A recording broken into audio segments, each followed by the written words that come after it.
మేము ఖైరతాబాద్ వచ్చామండి గణేష్ టెంపుల్కి. చూడండి ఎంత రష్గా ఉందో. మేము వచ్చేటప్పటికి 7:30 అయింది అండి. మేము 8th డే నాడు వచ్చాము. ఫుల్ రష్ అండి అసలు. మాకు దర్శనం అయ్యేటప్పటికి మినిమం 1.5 అవర్ పట్టిందండి.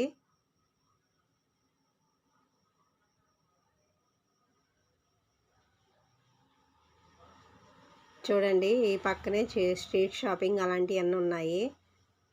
పచ్చబొట్లు వేయటం, తర్వాత ఇక్కడ రకరకాల ఇవన్నీ స్ట్రీట్ షాపింగ్, ఫుడ్డు ఐటమ్స్ చాలా ఉన్నాయండి. తినేవి తాగేవి మొత్తం అన్నీ. ఇక్కడ కాపర్కి సంబంధించినవి ఉన్నాయండి. ఇగోండి వినాయకుడి గుడి టెంపుల్ స్టార్ట్ అయ్యిందండి ఇక్కడ నుంచి. ఇవేమో బీడ్స్ అండి, పల్స్ 30 రూపీస్ నుంచి స్టార్టింగ్ అండి.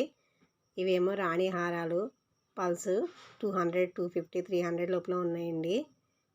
ఈ వీడియో మీకు నచ్చినట్టయితే లైక్ చేయండి, షేర్ చేయండి. మరికొన్ని వీడియోస్ కోసం మా ఛానల్ని సబ్స్క్రైబ్ చేసుకోండి. Thank you for watching.